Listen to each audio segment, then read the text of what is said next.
Hello again, witches, seekers, and friends, and welcome to the Fat Feminist Witch podcast, the show where we do a little ranting, raving, and wand waving. I'm your host, Paige, and together we're going to explore magic and spirituality, social justice, psychic realm, and most importantly, real live queen, Joanna DeVoe. But first, we gotta do a little business. I'm very happy to announce that today's special interview episode of the Fat Feminist Witch is brought to you by Clever Kim's Curios, which makes jewelry as unique as those drawn to it. If you stay tuned all the way to the end of the episode, I'll be sharing a special coupon code so you can get 10% off. In the meantime, go to cleverkimcurios.com to check out her selection. Hello, my witchy friends, and thank you for tuning in to today's special guest interview with Joanna DeVoe. Joanna actually had me on her podcast, Hippie Witch, back in 2017, and I had an absolute blast, so I'm super excited to finally get to host her here on my show. This is episode 49 of the Fat Feminist Witch podcast, and yes, episode 50 came out last week, and yes, today is a Monday.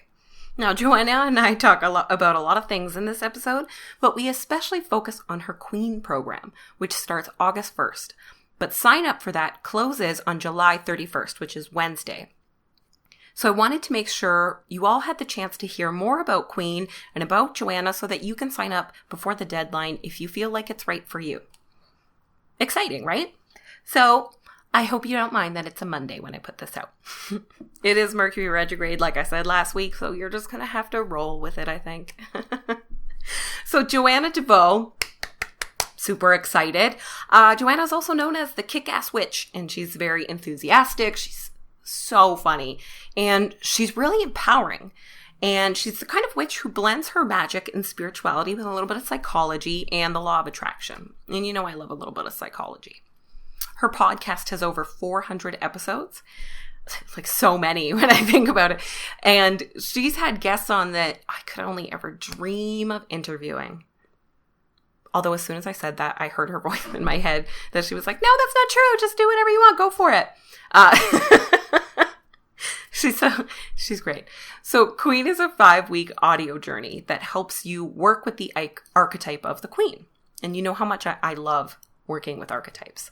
And Queen brings you on a journey of self-discovery and self-empowerment. You know, success is whatever you decide what it is. It's different for everyone. And you're the only one who can truly decide what it is that you want. And even though the power to do that is inside of us, sometimes it's hard to tap into that or to feel like we deserve to even use that kind of power. So something I love about Joanna is that she's very supportive of whoever you are and whoever it is that you want to be. You know, she's very supportive of people to decide for themselves and to be their own beautiful, unique weirdos. So she helps you do the work for yourself. It's not, instructions on how to live the perfect life. It's tools to help you create the life that you want. Sounds great, doesn't it? So settle in, grab yourself a nice cup of tea, or if it's as hot there as it is here, a whole pitcher of iced tea, and enjoy this interview with kick-ass witch and absolute queen, Joanna DeVoe.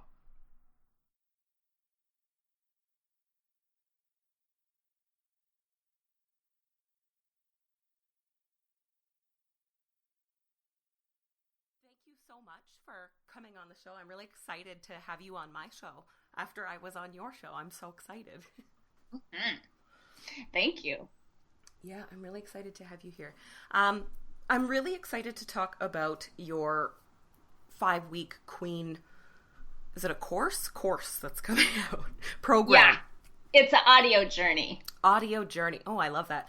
So I'm really excited about this, and I would really love to hear a little bit more about it in general, but also just the Queen archetype and how people can kind of use that to empower themselves a little bit.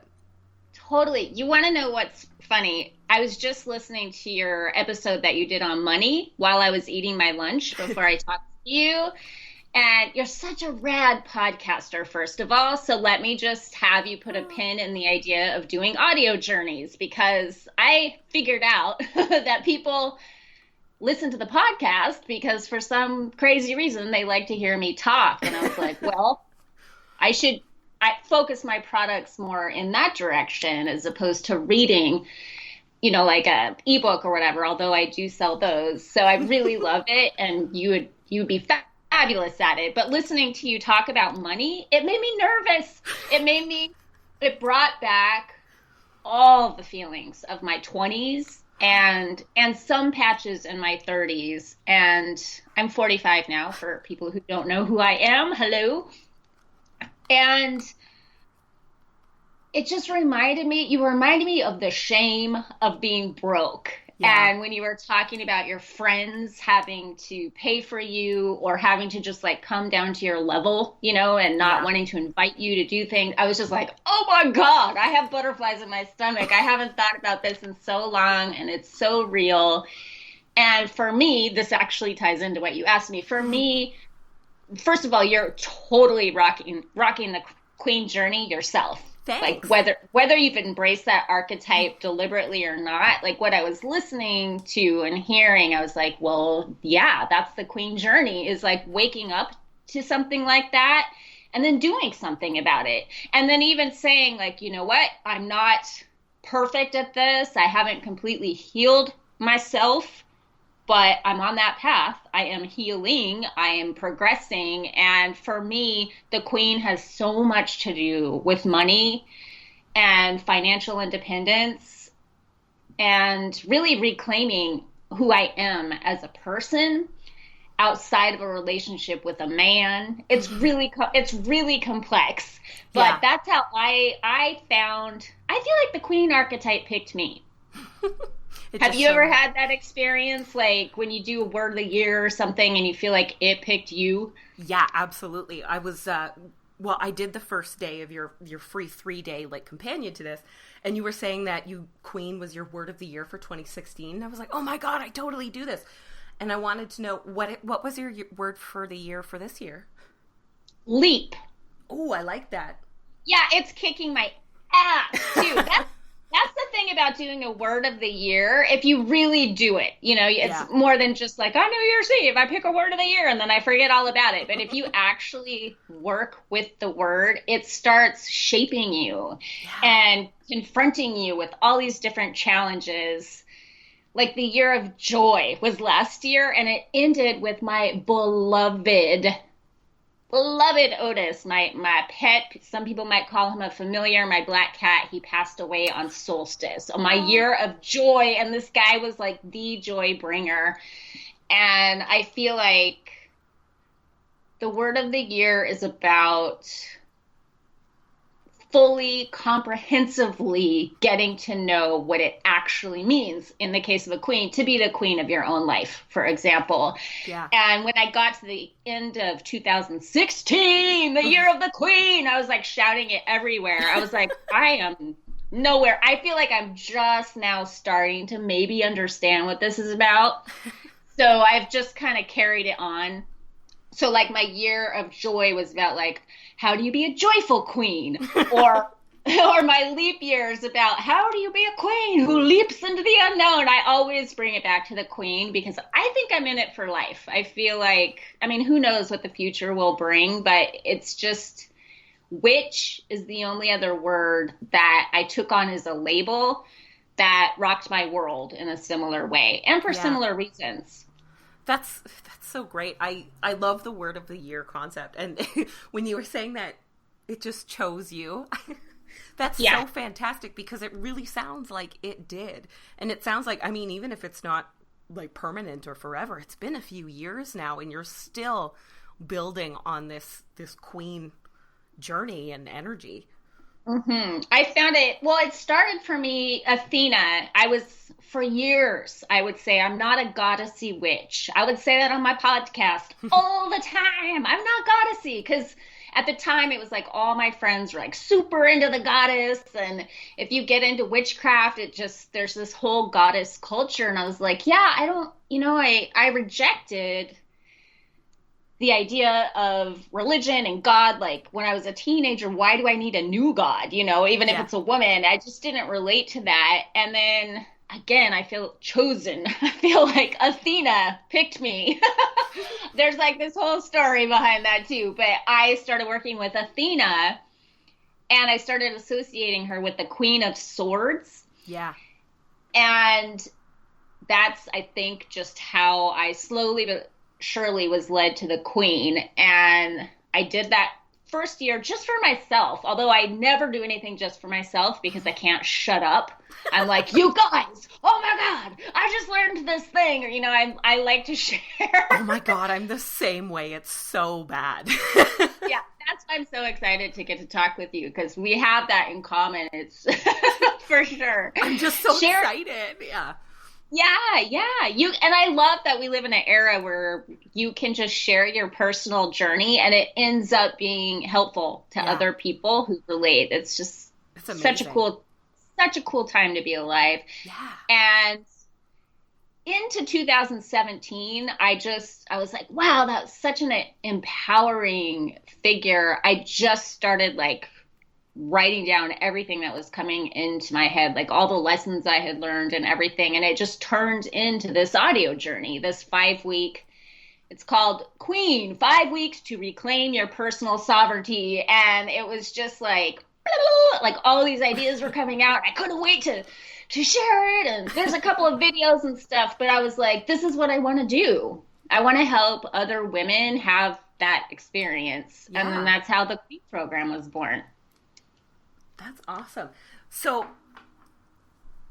okay, so, sorry, I completely forgot what I was going to say. I had 3 points I wanted to stick on, and now I can't pick one. I love Athena as the Queen of Swords. Yeah. Because oh my God, you're so right. I totally see that. Also, justice, but there's always that sword there. There's always that sword because of her, the wisdom and the power of her mind and intelligence, and it always the sword of truth, not just speaking your truth, but being able to say fuck off or no. And growing up as a very pleasing Libra, that was very challenging to tell people no, to not be liked, and to use your words, to speak your truth. And I associate the Queen of Swords with that as well. Absolutely. She's actually an archetype I started trying to connect with last year for that same reason. I was always just putting being friendly to other people before, my priority of setting my own boundaries. It was just always letting that encroach. And finally I was just like, okay, no more. And it's I could see the sword come down and it's no. Yeah. No, not now. No. Mm-hmm. Yeah. I didn't understand why at first, why would the goddess of war want anything to do with me? I just don't get it. And I was like, well, maybe because she has some things to teach you. And she is, the goddess of war is not an accurate depiction. She's a goddess of strategy. Yeah. And she wins wars mindfully. She outsmarts the opposition without having to resort to violence because she's so damn smart. That's right. She's a really badass figure to connect with for all those reasons. It's not like she completely avoids a challenge or a battle. She uses her brain and goes in there prepared and thinks her whole way through it. She's really great. Yeah, she comes too with this awesome good baggage, in a good way, with Medusa and Nike. Nike is, victory, but Medusa, I used to, when I first got into Athena, I'd be so pissed when I would read these. This is how I really came to deeply care about Athena. If I get defensive about something, it's going to become a thing with me, a big thing. And I was just like, this mythology sucks. This was definitely written by men. Yeah. And we have this super powerful, beautiful goddess who's going to punish this woman for being raped. Yeah. That just did not make sense to me at all.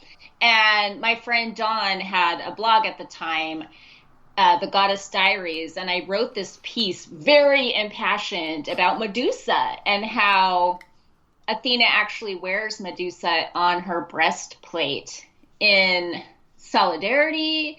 Yeah. She keeps her right close to her heart.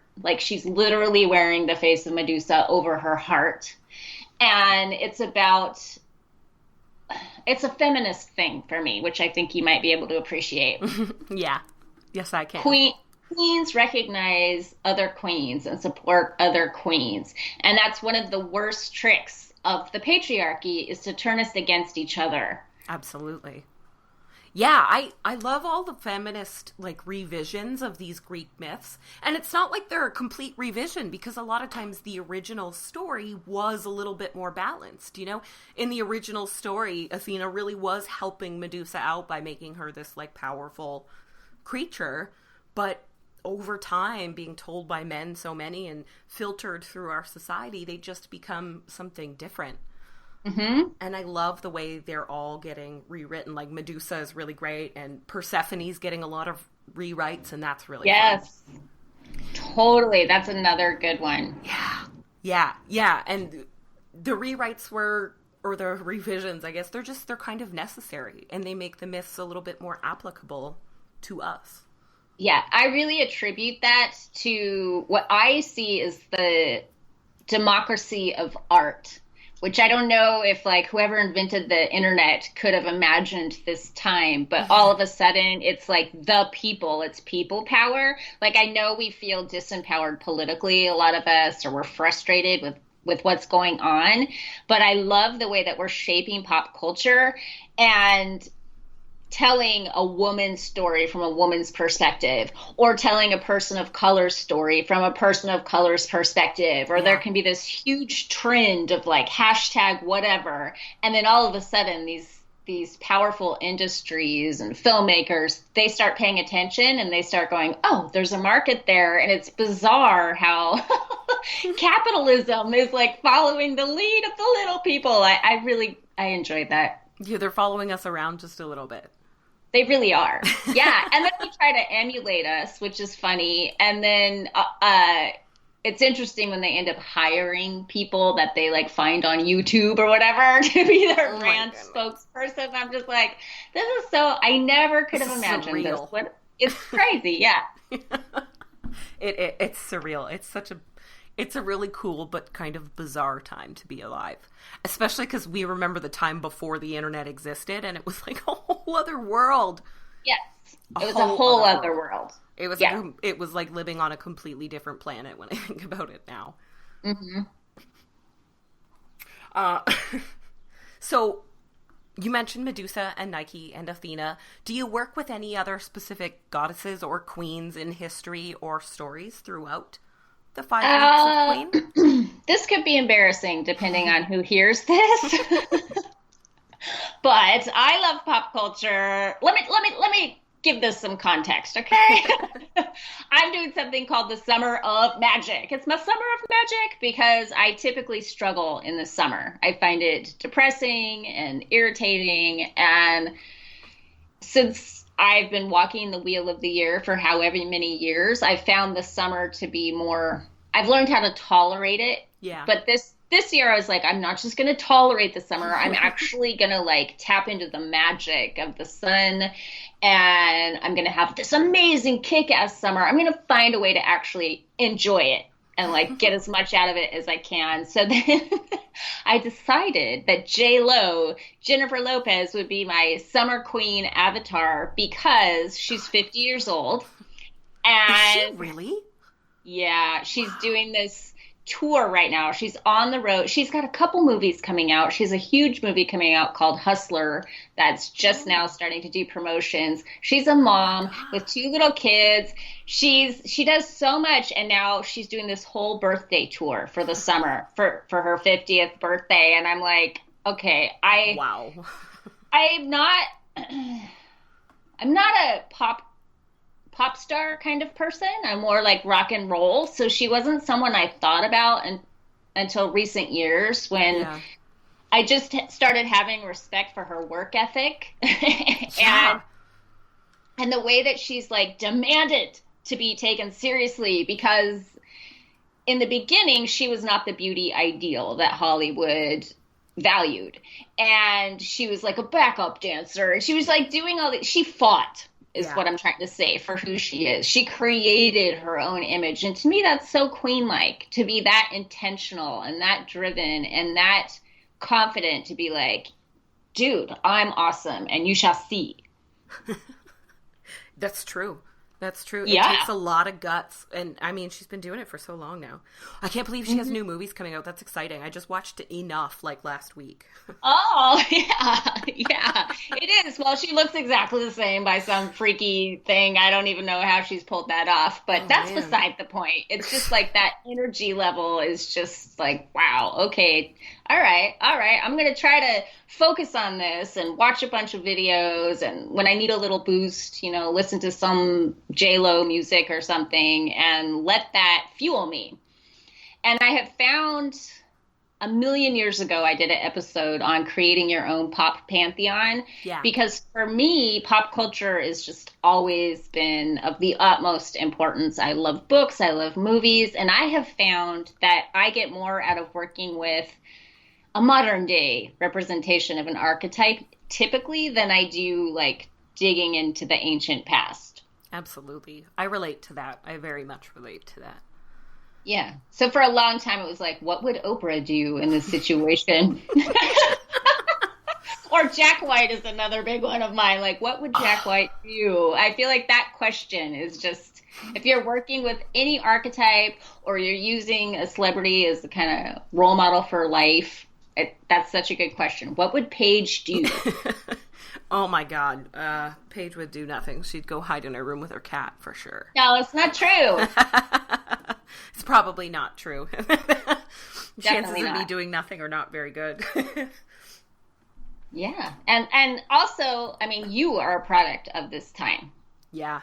When I listen to like the struggle, like when you were talking about money and the struggle that you had, it's like you have, because of the current climate and these amazing platforms and internet culture, you've been given permission to do you, to be yourself, and just to totally be who you are and get paid for it. And you're finding new ways to make that happen. And I think that's thrilling, because for a long time, really creative people that maybe were just, they had a lot of ideas, but they didn't really know what category they fit in. They just would flounder. Yeah. They'd be working at a factory for the rest of their lives just because they need to, right? Yeah. Yeah. Being miserable and resentful about it. Or being, the black sheep of the family who's always like, sleeping on couches and asking for money to keep the lights on and things like that. And it's just like, we finally are at a time where you literally can be who you are. And if you show up, I mean, I'm not saying just like be who you are, but if you like find out what makes you special, what makes you tick, and then you find a way to show up and deliver on that, like with a podcast, for example, it's an amazing time to be alive because you can build a career on that. Yeah. Yeah. And podcasting is really great. And we're a little off topic, but whatever. But podcasting is really great because it's not just like professional. Like oh man, doing the podcast has had such a amazing effect on like my emotional state and like all of the therapy type stuff I'm doing. Like it really adds to it. And then having the freedom to be myself just makes everything run a little bit smoother. It makes everything make a little bit more sense. To me, that is not off topic at all. It's all the same. I always say that running an online business is the most advanced spiritual practice that I have ever encountered. And doing a podcast just takes it up to another level because you're dealing with so many different people coming at you, and you're learning how to speak with a sense of confidence. And then once you're like, I need to make a living doing this, you are confronted with the whole idea of like sales and marketing. And it's deeply, deeply challenging in a way that creates huge spiritual growth. And to me, that's a queen. I cannot separate the witch from the queen. I can't separate it out from the biz witchery because it's all been a part of the same journey for me. Well, that makes perfect sense. I mean, all it is about recognizing your own power and like exerting your own authority, while still being fair and good to the rest of the world. And witchcraft and, being a queen or a ruler or a leader of some kind, all of that really has that same energy of you have to do what you have to do and go forth into the world and do it. Yeah. Yep. And I think too that I learned so much, not just from doing the podcast, but like just the other women in the Queen program, for example. Like I am stunned by them. Like I'm like, whoa, you wanted to do the Queen program? You're such a badass.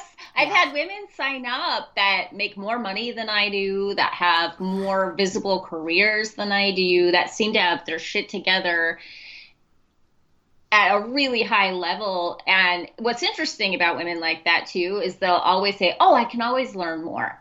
Yeah. There's always something more to learn. And I think that's a real Queen mindset. I think that is that focus on continued growth. And it's not, to me also, FYI, it's a weird kind of growth because it's not really about, it's reclaiming pieces of yourself, the pieces of yourself that you've given away.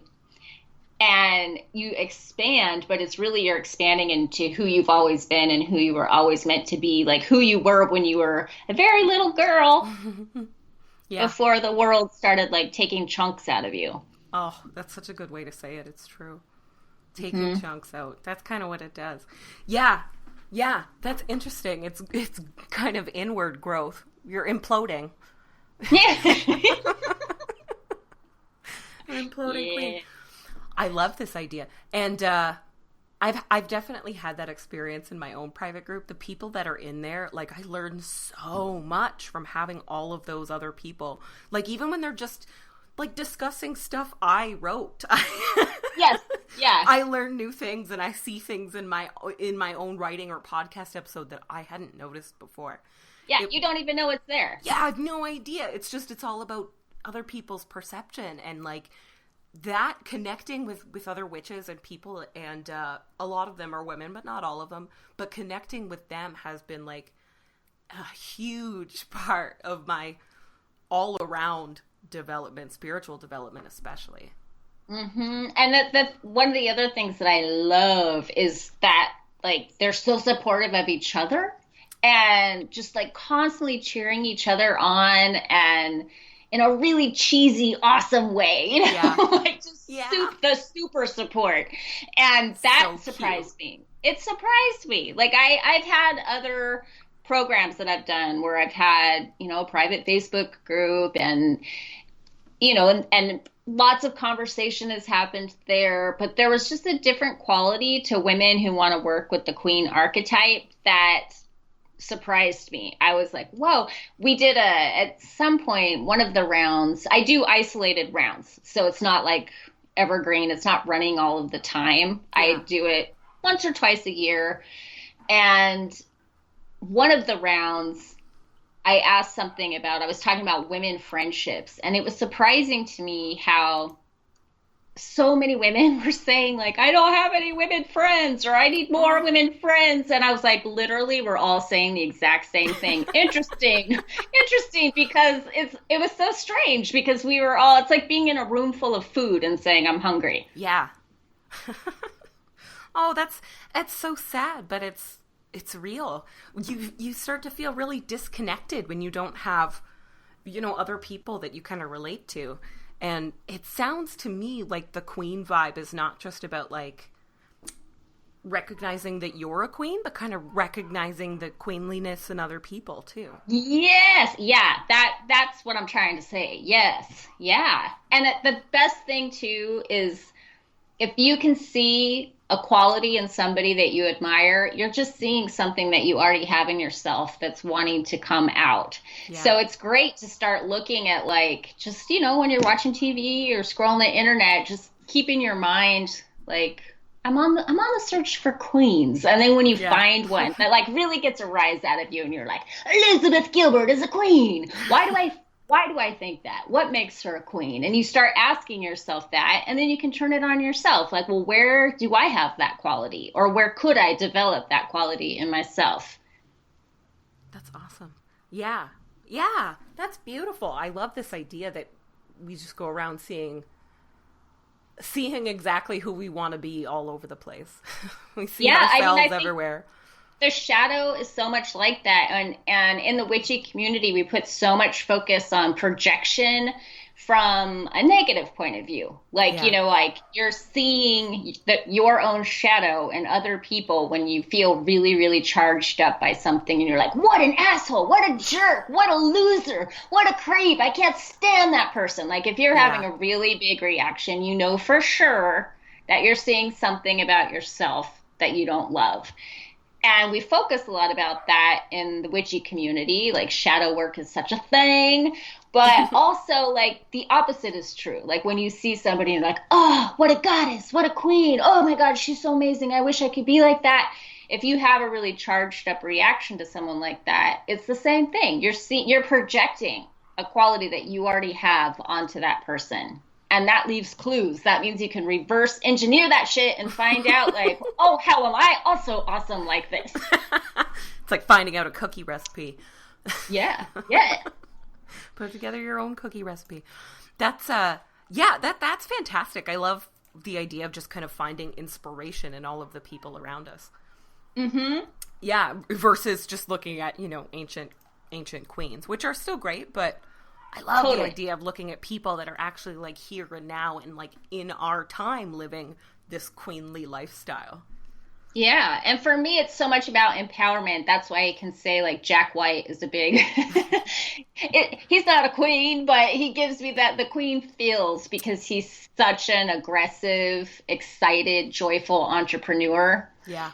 And he probably wouldn't object to be calling a queen anyway. No, he wouldn't mind. He would probably laugh and think it was cool. Yeah. But I've loved him for so long, and he's one of those people that when I say, like, what would Jack do? It helps me take another step forward. Yeah. It helps me do what I would not be inclined to do should I just stay in my limited comfort zone. Yeah. Yeah, it's if you never step out of that comfort zone, you're never going to learn anything new or start anything new. Yeah, and it's one thing, like, well, first of all, I call the comfort zone the zone of lies because you do it because it seems comfortable, but then it makes you more deeply uncomfortable because you get that weird feeling of unrest and what am I doing with my life, and it brings up a lot of ugly crap that you then just carry around with you because you kind of hate yourself for staying there when you know you're capable of more. And it's different. You know, we live in like meme culture and people love to, I myself included, love to post like positive quotes and like these memes with inspirational quotes on them. And it's just one thing to be like, step outside your comfort zone. Yeah, that sounds really groovy and exciting. But we are so complex. I have found that most of us need a lot of like tricks and processes and ways to get leverage on ourselves to actually do that in the moment. It's really easy to talk about. It's really easy to put a poster on your wall that's like, step outside the zone of lies. But then when I think like, what would Jack do? He would be so disappointed in me for not reaching out to this person or that person when I'm truly excited about this thing. And I'm going to do this for Jack. It helps me. It just helps me. And I play tricks on myself like that all the time. Well, sometimes it helps to, you know, it helps to be like, oh, I can't let them down. Yeah. Oh my God. Athena was like that for me. I felt like, she kind of became the Jesus. She became the Jesus of my 40s. Because I remember, you know, like when you're little and you grow up in the church, it's like Jesus is watching everything you do. And I kind of had a good experience of that with Athena. Like, yeah, no, she would hate this. I'm not gonna do this. I'm gonna make Athena proud today. Yeah, she'd be so disappointed if I just did nothing today. Yeah, she'd be bummed. Yeah. I love doing that. I love doing that with the archetypes from tarot cards or oracle cards, especially just because it's very easy for me to just like pick one. But I love to just sit there and be like, you know, Freya wouldn't take this shit at all. Right? She wouldn't take this shit at all. And it really makes me want to be like, okay, well, I want to be badass. I want to be more like a goddess. Absolutely. Mm-hmm. Yeah. Yeah. And for me, I mean, I think we're pretty much talking about the same thing. Like, for me, queen just resonated more than goddess. Like my friend Abiola is like, goddess everything. She would not be able to talk to you without referring to you as goddess Paige. And I am goddess Joanna. And, but for me, it's like a queen thing, like Queen Paige or Queen Joanna. It gives me probably the same feeling that goddess gives Abiola I get from queen. And these archetypes are amazing because we literally contain every single one of them inside, and we can tap into them at will. Yeah. And I love, like, witchy people. Here's what makes us awesome. We have so many things make us awesome. One of the things that makes us awesome is we have incredible imagination. Absolutely. And learning witchcraft, learning tarot, learning to work with archetypes is about tapping into that superpower that other people are too afraid to access, or that they just think they're too good for. That's silly, childish nonsense, and we're over here like living our best lives, like they don't know. Yeah. Go ahead if you want to live your boring life without any magic in it, but I'm going to be over here. Exactly. Yeah. Yes. Oh man, I say that to people all the time, and they're like, you need more science, and I'm like, I got plenty of science. I love science. Oh my God, and science is so magical too. You can't get rid of the magic. It's everywhere. No, it's just, magic is just like, it's just like a swell of emotion. It's just feeling. It's just like life. Mm-hmm. So yeah. I love having that. I don't know, magic is fun. Yes. It makes the world beautiful. I love having it in my life. It's exciting. I think it's what we are. I mean, I could get really out there, and I will. You know what? I will, because I can and I want to. I believe that we were created in the image of whatever created us, and that creativity is our birthright, and that because we are each unique expressions of the divine, we are fulfilling our life's purpose when we create anything. And that includes our own lives, our own experience, our own image, our own anything. I feel like it feels good because it's what we're meant to do. It's who we are. It's why we're here. Yeah. Oh, man, I totally agree. I told you I turn into a little bit of an evangelical. I get very, like, preachy and excited. I get so excited about this stuff. I think it's really cool. I respect it. No, I respect the excitement, because the enthusiasm. I love the enthusiasm, because I get really enthusiastic when I find something that's really, really great and groundbreaking too. I get so excited. I can't wait for other people to like get in on this and get better, or become who they want to be, or what have you. And I love that feeling. Yeah, I was so excited about the queen archetype that it really actually helped me with marketing, because I lost so much shyness. It was the first time I had this really overwhelming feeling that, like, this can help people. I know for sure that this can help people.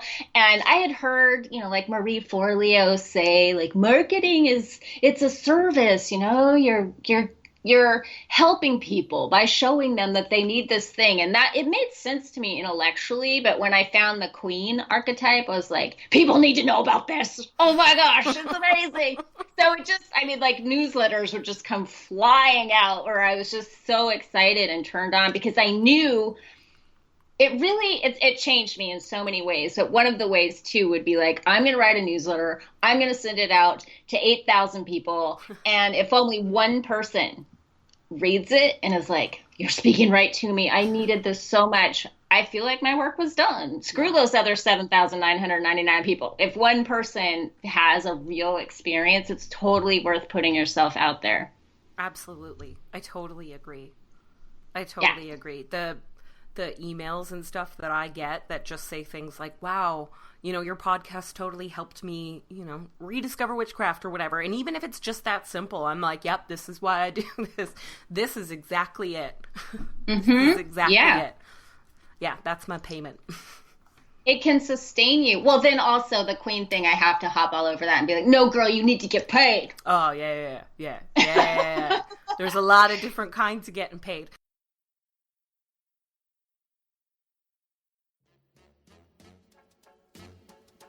Clever Kim's Curios is happy to be a proud supporter of the Fat Feminist Witch podcast. Clever Kim's Curios makes jewelry as unique as those who are drawn to it. Featured on shows like Charmed and The Vampire Diaries, this is worn art not just drawn from nature, but featuring the power and beauty of nature itself. Using ethically sourced and purified bones, fur, and feathers, as well as magical crystals, runes, and motifs in her designs, Clever Kim's Curios resonate with innate energy, grace, and magic. Find the perfect piece of jewelry to harmonize with your inner beauty at cleverkimcurios.com or on Instagram at cleverkimscurios. Listeners of the Fat Feminist Witch podcast can take 10% off all orders. Just use the coupon code FFWitch at checkout. That's Clever Kim's Curios for jewelry as unique as those drawn to it. So let's step back to the Queen course itinerary here. So what is your Queen journey? Like, what are some of the points along the way? Well, goodness. Well, first of all, the first 3 installments, I would consider them their own individual installments and part of the whole program. They're free. There's a free 3-day video course that you sign up. It does put you on the Queen newsletter, so you will definitely get my newsletters with all my passion. It'll put you on that list, but it'll also take you through what I think is a really valuable journey in and of itself. Just with those 3 videos, to me, it's just the perfect way to start actively working with the Queen archetype. And then for people that want to go further, people that are like, yes, this is definitely for me, then there is a 5-week journey. And every 3 days you get an audio recording with journal prompts. And as light and silly and goofy as I can be sometimes, it is very intense. It's very serious because I cannot charge people money for something that I don't believe is going to create like a real shift in their life. So I want to make sure people get every penny's worth out of it. And we talk about one of my favorite installments is called Flipping the Script from pleasing to pleased. Oh, I love that. Yeah, because little girls are taught to be pleasing. Yeah. And that was a hard one for me to get over. And I still find myself struggling with it in certain situations that I want to be pleasing, I want to be liked, but that the situation doesn't necessarily call for that. Yeah. So that's a really, really important one to me. And there's like this kind of low grade, unintentional, and for the most part, I think, abuse that happens to little girls and little boys, both, when we're like, go sit on that strange uncle you never have seen before. Go sit on his lap and let him breathe his bad breath in your face and give him a hug and give him a kiss on the cheek. It's like, whoa. What are we teaching kids to do here? Absolutely. And especially with girls, I think, especially when we're young, it just became normal to teach young girls to be quiet and keep everyone happy to avoid trouble versus dealing with the trouble in the first place, especially if the trouble's coming from a man. So that's a pretty hard step to get over. Yeah. I think it depends on who you are and how you grew up, but all the things I talk about were hard steps for me to get over. There's one I really love that talks about advocating for yourself. Oh, yeah. And that's something that a lot of women learn through being moms. But even then, there's so many moms that this is so sad to me, and it's real. This is a real thing, and I'm not blaming anybody or shaming anyone, but there's so many moms that put their kids in harm's way because they're afraid that they need a man to survive. Yeah. And they might know that they're with an abusive partner, for example, or they might know that they're with a man who's like gambling away their money and putting them in real danger financially and real and they will stay. Even, do you know what I mean? Like, yeah. And they'll tell themselves they're doing it for their kids, but that is such a disempowered place. Like, I have a special place in my heart for those women because I was in an emotionally, financially, sexually abusive relationship for years that I know impacted my son. He wasn't abusive toward my son, but I think when a child sees their mother in an abusive situation, even if it's purely psychological, that has an impact. Yeah, absolutely. It impacts their self-esteem. And I have found that it's just interesting that a lot of women come to self-advocacy for their kids because they want to advocate for their kids. Or in my case, I was more than happy to like bust out the sacred bitch in defense of my son. Like I was his best advocate. I still am, but I didn't advocate for myself. Yeah. And in that way, it was harmful. And I mean, there's so many layers to this, but. Yeah, even just that point, I've known so many moms who are like ride or die for their kids, and they've always got their kids' backs, which is awesome, of course. Yes, but totally. Big problem. And I think part of that is socialization. I think that's one of those socialization things a little bit. I think we're weird about parenting in our society. Yes. Yeah, for sure. For I sure. don't know how else to say it. I think we're weird about it in our society. I mean, humans are weird. We are a strange, self-defeating species. I don't know what we're doing. I mean, that's why I have so much to talk about, because I'm like constantly like, whoa, okay, we're really doing this. All right. And I mean that as a culture, and then I mean that just for myself personally. Yeah. And then I choose to end the Queen journey. Well, that's not true. The last installment is a video, and it's like your coronation day, because I want you to feel like you graduated from something. You know what I mean? Like, go forth, wear your crown, woman.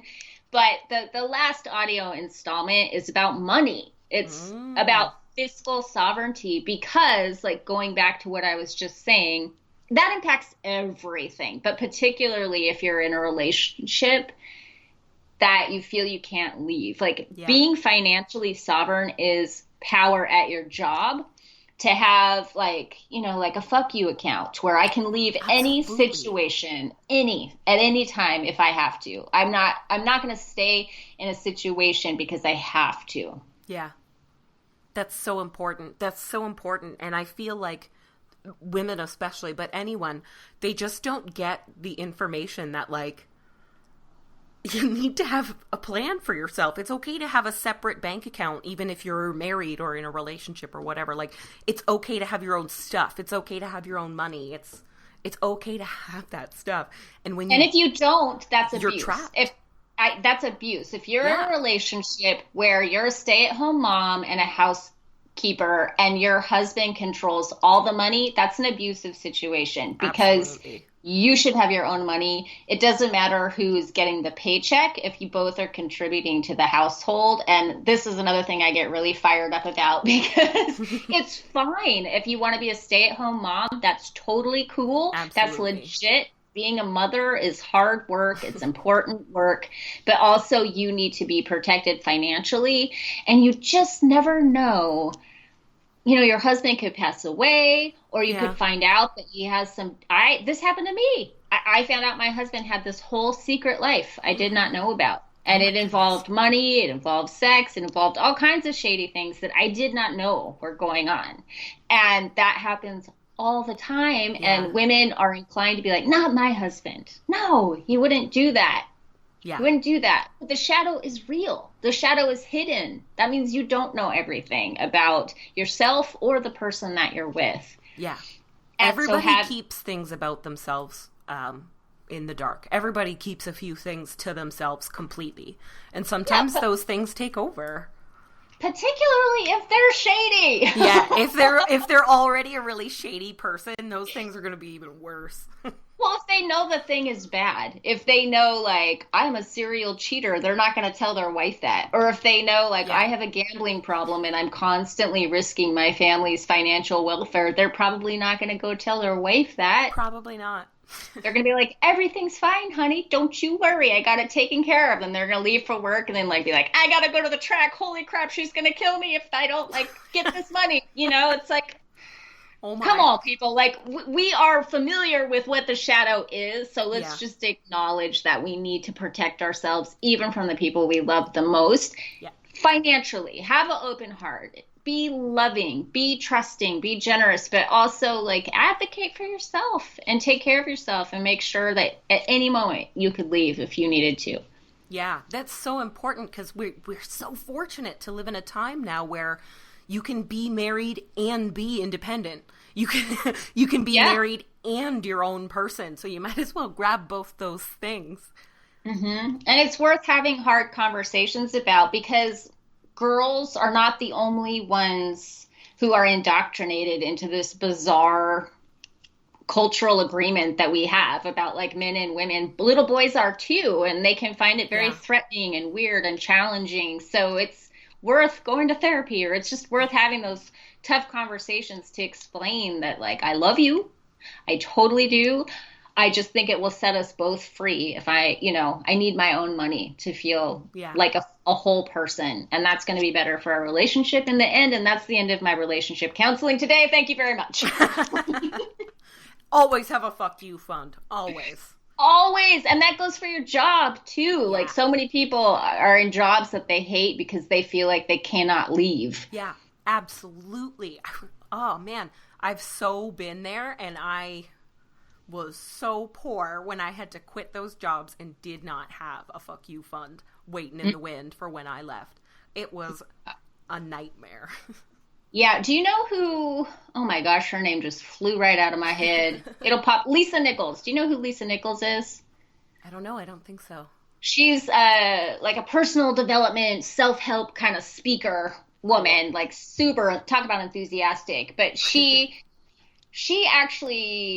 flipped the script on her day job that she hated, and she started seeing that it was funding her dream. It was an investment in her dream. Like, she was so poor that she had to like wrap her son in a towel because she couldn't afford diapers, and he would just be like cruising around in a towel for a few days. Like, she was really poor, and she actually started taking like big chunks out of her paycheck and putting it into her dream fund at the bank. And the bank tellers actually started like being like, here she's again. Oh my gosh, she's putting money in this fund again. And they were like, started rooting for her and like paying attention, because it went on and on and on for a couple of years until she finally walked in one day and she had like reached her goal and was able to quit her job to fund her dream of being an author and a speaker. So if you want to be, for example, like we've been talking about, a podcaster, and you want that to pay your bills, but you're in a job that you hate, you can actually change your mindset around that and start seeing like, this is my freedom fund. This is like funding my dream. And you can start with your podcast in your spare time, but then you can also start stocking away money so you can have, a good 6 months cushion to really make it happen. Yeah, and you've only got 6 more months at this job that you don't like, theoretically. You've got a way out, you've got a plan. You have your little escape rope and you're feeling fine. Again, why I love Athena. To me, she's like the queen of strategy. Yeah. And it's like, you need a plan. You need a strategy. It's not, I mean, here I am having my leap year about taking leaps of faith, but it's not just like randomly leaping off the cliff for the sake of leaping off the cliff. Like, you want to have a plan. You want to have a strategy, and then you want to work the plan. Absolutely. Absolutely. When you said leap, I instantly thought of the Fool tarot card, and they're about to just lovingly step off the edge of this cliff without looking. And like, part of the message of that card is it's cool to leap forward and to go out on a journey and to start a whole new thing. But if you're not watching where you're going, or you don't have a plan, you could end up in a lot of trouble, and it makes the whole journey kind of a bad experience. So having that little bit of a plan, or just a fund even, is like, it's important to starting the whole journey. And to building faith and trust in yourself. Yeah. That's another thing that I think is one choice at a time. You win your own sense of being a queen, one little choice at a time. Every time you act in your favor, every time you do the spiritually mature thing, every time you stand up for yourself, you get like another little piece back of yourself, and another little piece of sovereignty, and another little piece of empowerment. And it's something that grows over time. Until you've got a big badass crown. Yeah. Little full of all the crystals and gems and bits and pieces that you've been reclaiming. Yeah, we're so born with it though too. If you Yeah. look at a little girl who comes from a semi-healthy family, if you look at like a little pre-kindergarten girl, she's just like sassy and she'll just be like woohoo, she'll just bust out into a dance because she feels like it. She'll wear a purple sock on her head because she feels like it. She'll tell you no. You know what I mean? Like we start out that way. We're just trained out of it. Yeah, absolutely. Oh my gosh. I often miss, the kind of badass tiny child I was when I just didn't understand the world. I kind of miss that all the time. That's why getting in touch with your like inner child is very important. Definitely. Yeah. I'm loving this entire like course here. Yeah, it's so fun, right? I'm loving this. I like that you've made it still sounds very, very deep and a little bit challenging, but it sounds really rewarding in the end. Yeah, I mean, and it's fun. It's fun because I'm fun, Paige. I'm a silly, happy person, but also it's like serious life. For some people, life-saving stuff. For real. Like it changes everything. If you really, you're only going to get out of it what you put into it. But everything is like that. You can't like buy that treadmill and then use it as a laundry rack and expect to have your buns of steel that you've been dreaming of. Yeah, if your running shoes stay in the box, you're not gonna have a really nice ass in 6 months like you planned. Exactly. And that's important to say to the magical community because I feel like I'm a big fan of meeting the universe halfway. Yeah. And I think there's this illusion in the magical community that you can just like magics your way to everything that you want. But can you please just look around at your fellow witches and pagans and be like, they're not exactly living the kick-ass life of their dreams. Like their car is duct taped together and they're like worried about the gas being shut off. It's more than magic. We are magic. We are magic. And when you meet the universe halfway, when you take action on your own behalf, yes, all these amazing synchronicities happen. And yes, you can use magic to set a powerful intention or to get aligned with something you desire. But then you got to actually show up too.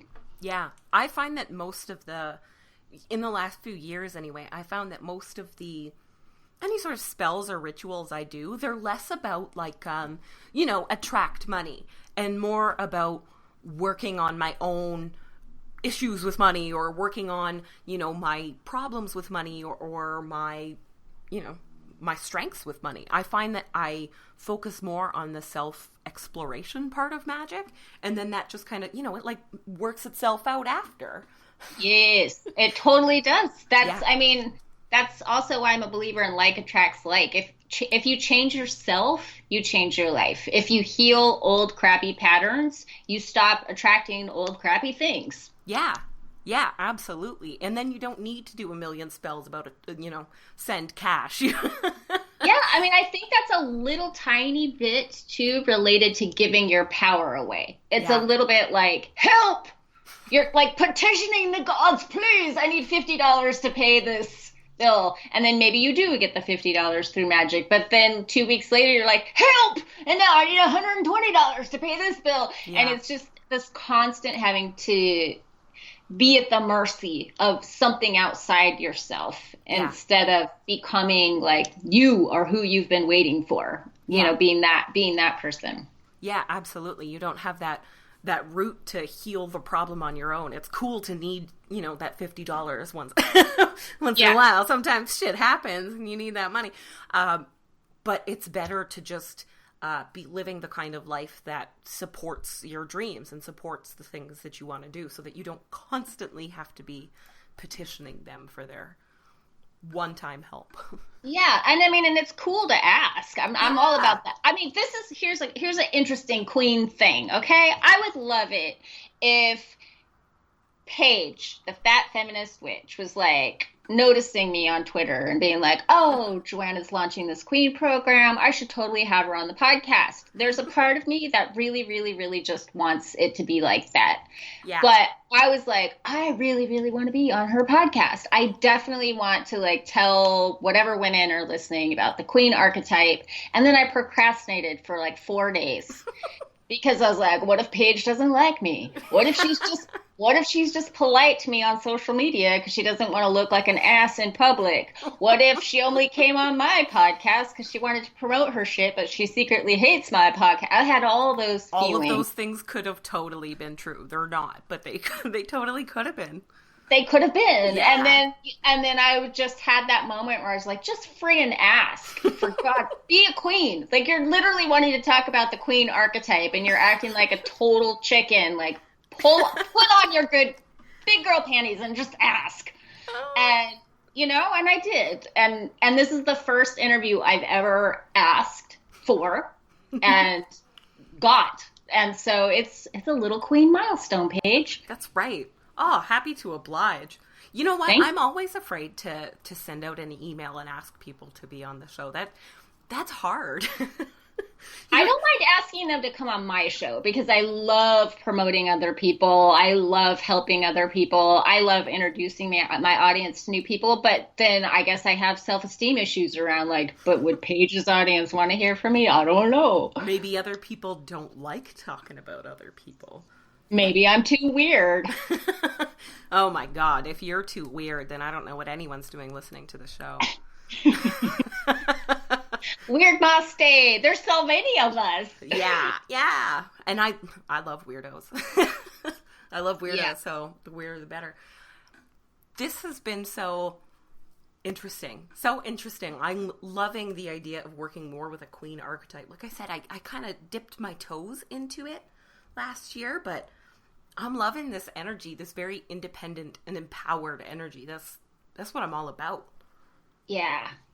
And I think it is about independence, and then it becomes about interdependence and like partnering with other women for things like we're doing right now, or just supporting other women. And it's not about like putting yourself out there in a public way. Like that's something you could do just in the lunchroom at your corporate day job. Yeah. It's like joining forces with other women that are like at your job and that maybe you haven't connected with because you just assume that you don't have anything in common when, do you know what I mean? Yeah, absolutely.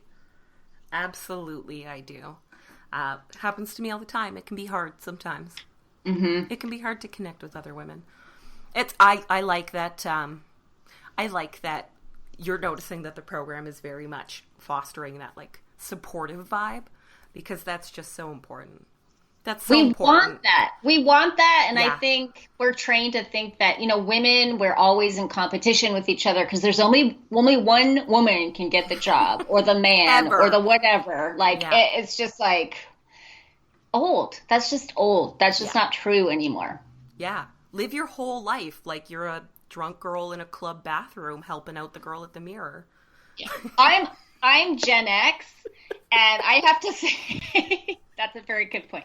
I'm Gen X, and I have to say that the millennial generation was like so shocking to me. And then the other generations coming up after the millennials, but the things that millennials like were talking about and introducing into like the general conversation that we're all having, I was just like, oh my what? I was learning so much from the younger generation, and now I see how much of a product I was of like, I grew up in the 80s, but I definitely grew up in a 1950s mentality. That's just where my family was at the time.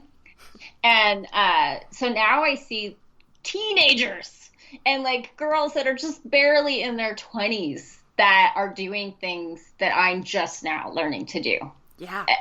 And I'm like, whoa, what are these new generations doing? Like, we've got all these queens coming onto the scene all of a sudden.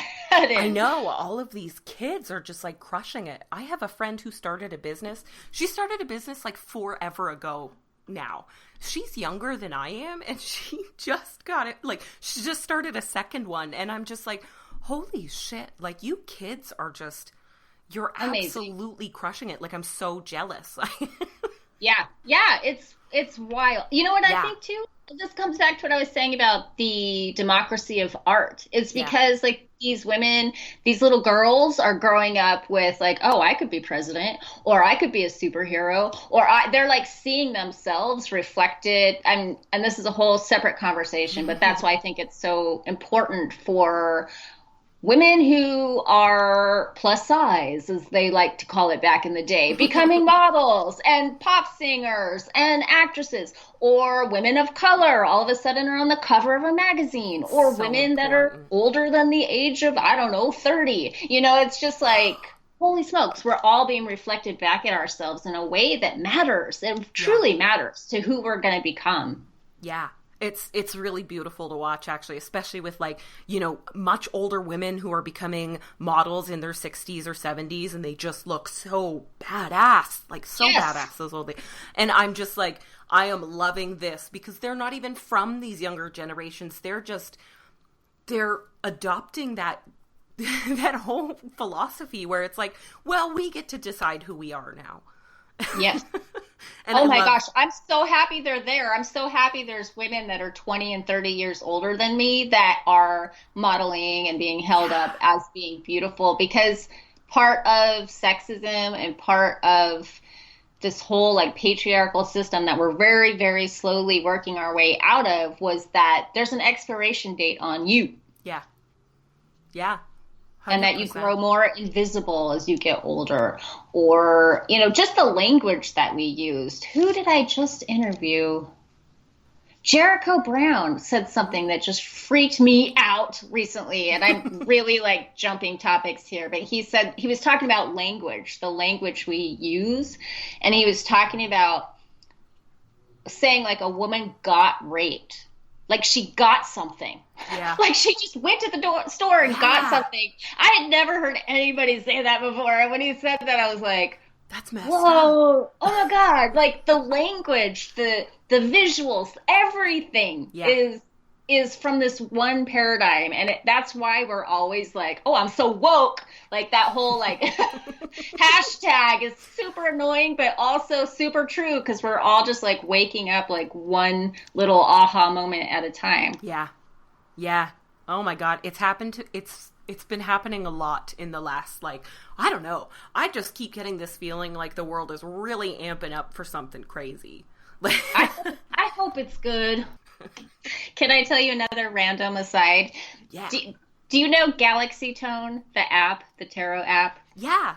Shauna Hill. Shauna did the Queen program. I don't think she'd mind me saying that because she left me a kick-ass testimonial with her name on it. But I was always squawking on about how Working Girl, the movie Working Girl, is like one of my favorite movies. And it's like this whole feminist thing. And then she comes on Facebook and she's like, what are you talking about? Like, that movie's horrible. And she was seeing it from a totally different perspective than I was. She was seeing it as a millennial woman, and like that women were being pitted against each other and all of this stuff. And I did explain, I had to defend myself, that in the end, the women actually do, you know, come together. Like, I don't know if anybody knows the movie Working Girl. You'll just have to pay attention to the end if you decide to watch it, because of something I'm saying here. And a woman who fights her way up the corporate ladder from being like a very demeaned secretary, and the very end, she actually lifts her secretary up.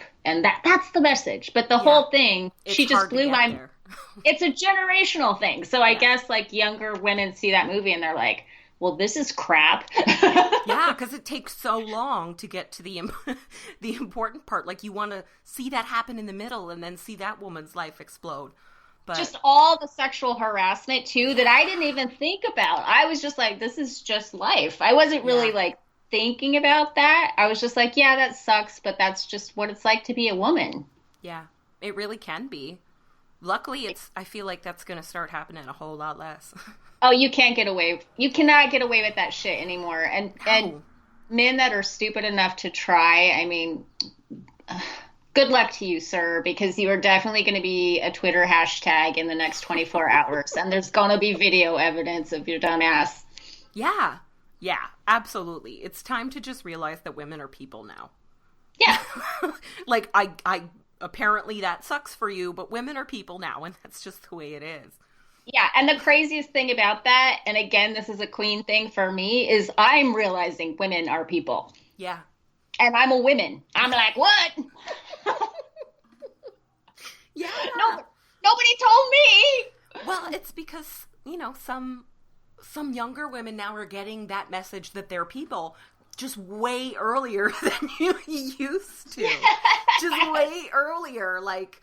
Yeah, and I think too, like, I know we're probably going over time here, but I think like the whole journey, whatever journey you're on, but speaking specifically about the queen journey, it's like 2 steps forward and 1 step back, 2 steps forward and 1 step back, because we have really deep subconscious programs in place that are stronger often than our deliberate intent, than what we intend. We end up falling into old patterns, particularly if you're ever challenged. And in my late 20s, I built up a badass life for myself, a career, like a big circle of friends. And then I went on to start my first business in 2003. And then I gave all of my power away to a man. Like, I built it all up to tear it back down again. And then I had to build it all back up years later. And I mean, I let the tear it down phase go on and on and on and on and on. It was ridiculous. You get stuck in that loop, that cycle. It is what it is. I mean, it happened. That was me. Those are choices I made. And now I can only just, hopefully prevent other women from going down that path. But it's interesting how you can be a feminist and you can have all these ideas, but then this program that's like running underneath the surface of your conscious awareness has it's a whole other agenda. Yeah. Yeah. We don't always realize how deep those societal hooks as far as gender and everything goes. We don't always know how deep those actually go in. Yeah, totally. Totally. It can be kind of hard to figure that out too. So I like that there's lots of like journaling prompts and self-discovery throughout the whole Queen program. I love that because I think that's really what it's all about. You got to find it in there already.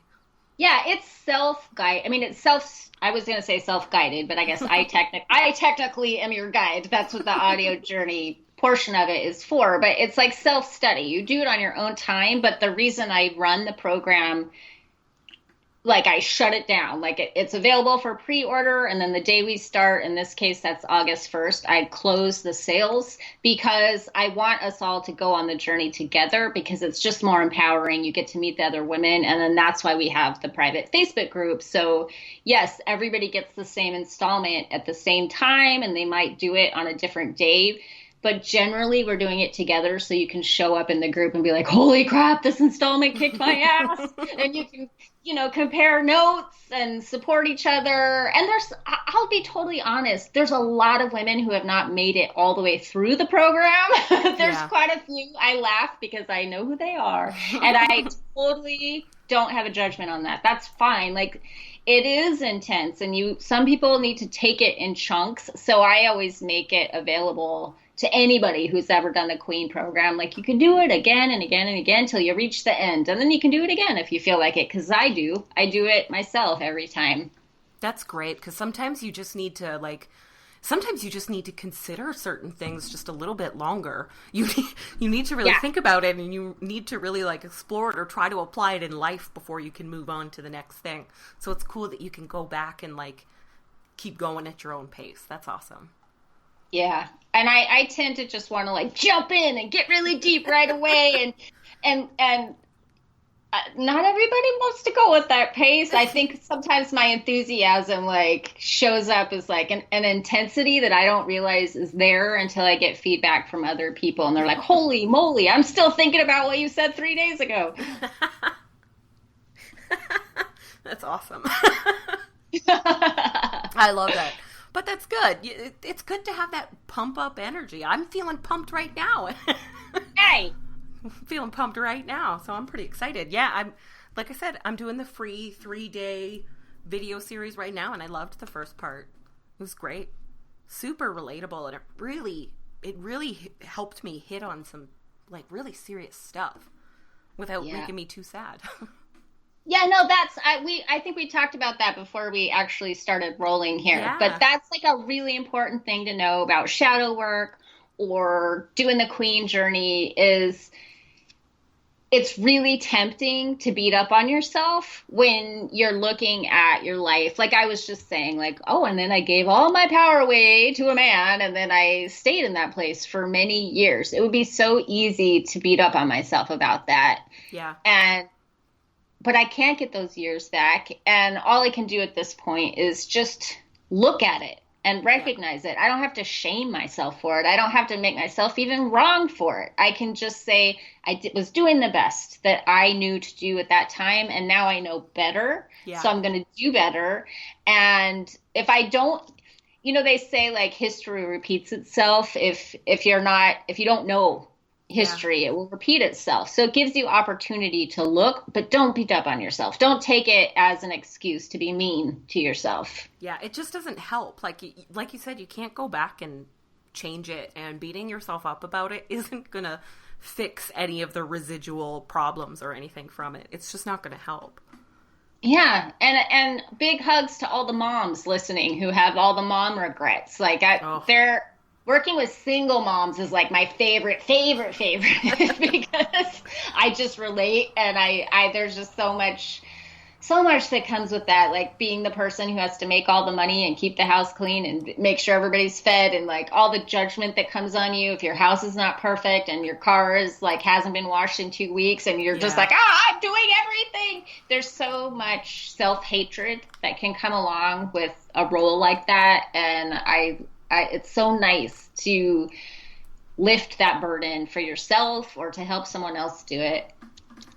Yeah, moms, oh my God. Moms are a whole other, like, I can't even imagine. I can't even imagine the kind of pressure that moms are under. It's like terrifying to me. It's Yes. like, You it's like scream at feeling your a kid and boulder you think literally about it sitting for on you. 10 years. Oh, sorry, we're talking over each other. I was just saying, if you like yell at your kid, if you lose your patience, you'll be like 10 years later stewing over that. You're just Yeah. having a fabulous meal with a beautiful man, and all of a sudden you're like, remember that time that you yelled at your kid because they spilled milk on the floor or whatever it is. It's just like the guilt is real. Yeah, the guilt is so real. And I just like, oh man, it takes strong arms to carry that baggage, man. For sure. For sure. For sure. That's like a whole other thing. So I think that was all of the like questions I had put aside for our chat today. Is there anything else about the Queen program or in general that you would like people to know? No, I just think if anybody's curious about it, again, like you can do the free 3-day thing and Yeah. see how it lands for you, see where it takes you, and if it's not for you, it's not for you. Unsubscribe, Yeah. and you won't get my passionate emails. You're going to But be missing out. yeah, but at the very least, I mean, you can keep those videos forever and you can return to them anytime you want. And I just think it's a really great introduction to actively working with the queen archetype instead of sort of keeping it up in your head as an idea. It's like bringing it more into your physical reality. Cool. Perfect. Perfect. That sounds so much fun. What a fun interview. Isn't Joanna? All the things I said, just very enthusiastic and supportive and very magical. It was truly a delight to have her on the show. She's really fun to talk to. Actually, I caught myself talking a little too much. I got a little too chatty, so I'm sorry if I sound like I go on tangents throughout the episode, but she's very easy to talk to. So thank you so much, Joanna, for coming on the show. If you guys want to learn more about Joanna and maybe sign up for Queen, go to joannadevoe.com. You can find all the information there. Of course, I'll put the specific links to the course in the description for the episode here. And I highly recommend checking out the 3-day free, I guess you could say, the little primer course on Queen. I really, really enjoyed it and found it super insightful. So I hope you guys will too. And again, I'll put the link in the description. Thank you so much, all of you, for listening today on this, let's go with beautiful Monday afternoon. Because I'm hoping if I say it now, by the time this episode comes out on a Monday afternoon, it'll be true. Maybe. If you want to find out more about me and about the Fat Feminist Witch podcast, you can go to thefatfeministwitch.com. You can find me all across social media. Oh, you can also find Joanna all across social media. I think I forgot to mention that. I love her on Twitter, Instagram, and Facebook. She's all over, and I think I met her through Twitter. She's got an awesome Twitter presence, let's say.